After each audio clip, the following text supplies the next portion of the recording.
हर हर महादेव, श्री शिवाय नमस्तुभ्यम। आप सभी का चैनल में स्वागत है। दोस्तों, महाशिवरात्रि एक ऐसा त्योहार है जिसका सभी शिव भक्त पूरे वर्ष इंतजार करते हैं।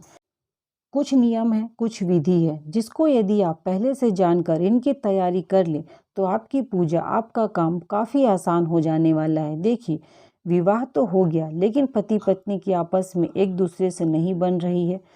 जीवन में धन संपदा है तो बहुत अच्छी बात है, लेकिन यदि प्रेम नहीं रहेगा तो जीवन का कोई मतलब ही नहीं रह जाता। एक सामान्य जो दाम्पत्य जीवन में होना चाहिए, उस तरह का प्रेम बना रहे, इसके लिए आज माता पार्वती और भोलेनाथ को कौन सी चीज जरूर अर्पित करनी चाहिए। क्योंकि महाशिवरात्रि का व्रत रखना बहुत ज़्यादा, मतलब इतना ज़्यादा प्रभावशाली होता है। कहा जाता है कि यदि कोई व्रत बताया गया है जो कि वार्षिक व्रत है, तो उसमें दो व्रतों को सबसे उत्तम महाव्रत कहा गया है, एक महाशिवरात्रि और एक जन्माष्टमी। ये व्रत हमें किसी भी परिस्थिति में करना चाहिए। तो देखिए, यदि आपने व्रत नहीं उठाया है तो इस बार आप महाशिवरात्रि का व्रत उठा सकते हैं। तो आज जो है वह सुहागिन महिलाओं के लिए एक विशेष चमत्कारी चीज बताने जा रही हूँ, जिसको आप कर लीजिएगा। कई जगहों पर तो नियम होता है, पारिवारिक परंपरा है कि महाशिवरात्रि के दिन यह काम किया ही जाता है। कहा जाता है कि यह चीज कर लेने से उनका प्रेम सब कुछ मिलता है। और आप जानते हैं कि जीवन में धन संपदा हो या ना हो, लेकिन यदि प्रेम नहीं रहेगा तो जीवन का कोई मतलब ही नहीं रह जाता। एक दिन पहले बाल धोकर साफ शुद्ध हो लीजिएगा। साथ ही साथ देखिए कि महाशिवरात्रि पर एक चीज का ध्यान दिया जाता है कि ये बहुत सारे स्थानों पर पार्थिव शिवलिंग का पूजन होता है। पार्थिव शिवलिंग बना करके 4 पहर की विशेष पूजा जो होती है उसे कर लीजिएगा।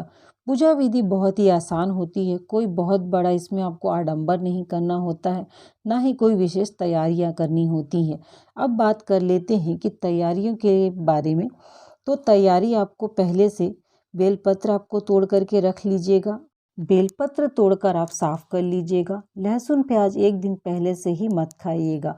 फिर से आपसे कह रही हूँ कि यह महाव्रत है, चाहे जन्माष्टमी हो या महाशिवरात्रि, तो इस दिन लहसुन प्याज एक दिन पहले से ही आप मत खाइएगा। सुहागिन महिलाएं आज के दिन खूब अच्छे से तैयार हो, 16 श्रृंगार करें, अच्छे से तैयार हो, मेहंदी, महावर, चूड़ी, बिंदी, जैसे पूरा श्रृंगार होता है वैसे आप करें। आज के दिन जो महिलाएं तैयार होती हैं उनका सौभाग्य श्रृंगार बना रहता है। तो यह काम आप सभी जरूर करिएगा। और जो चीज़ें आपको खरीदनी है वह पहले से ही आप खरीद लीजिएगा। तो यह सारी चीज़ें पहले से तैयार कर लीजिएगा। दूसरी चीज़, वैसे तो शिव पूजन में बहुत सारी चीज़ों की आवश्यकता नहीं होती है, लेकिन जो फूल हैं वह बासी मत चढ़ाइएगा, इससे लक्ष्मी की हानि होती है। तो फूल जो है आप ताजे तोड़ लें। महाशिवरात्रि के दिन पारस शिवलिंग या नर्मदेश्वर शिवलिंग की स्थापना करने से भी पुण्य फल की प्राप्ति होती है। तो उनकी पूजा भी आप घर में कर सकते हैं, लेकिन बहुत विशेष दिन है तो कोशिश करें कि आप किसी मंदिर में जा कर के भोलेनाथ का अभिषेक कर लें। व्रत में क्या खाएं यह भी जान लेते हैं। देखिए, कुछ लोग जो हैं वह फलाहार व्रत रखते हैं, और कुछ लोग जो हैं शाम को सेंधा नमक जो होता है वो भोजन में ले लेते हैं। तो बीपी वगैरह की दिक्कत है, किसी प्रकार की दिक्कत है, तो आप व्रत में सेंधा नमक ले लीजिएगा, परेशान मत होइएगा। व्रत हमेशा शारीरिक क्षमता और परिस्थिति के अनुसार रखा जाता है, तो यह चीज आप अपने अनुसार देख लीजिएगा। प्रयास करिएगा कि आज सुबह सुबह ही आप मंदिर जाएं और वहां पूजा अर्चना कर लें। अनाज मत खाइएगा, इस बात का आप ध्यान रखिएगा। अब बात कर लेते हैं भोलेनाथ की पूजा की।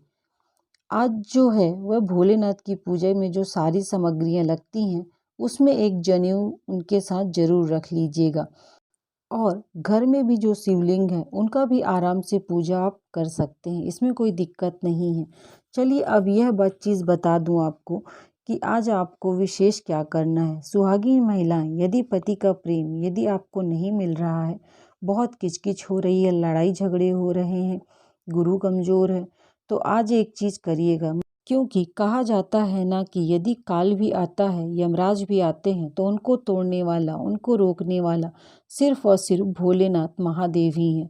तो जो अपने पति की सलामती के लिए, उनके प्रेम के लिए भोलेनाथ से प्रार्थना करें, और साथ ही साथ रात्रि को आज काले तिल भी जरूर चढ़ाइएगा।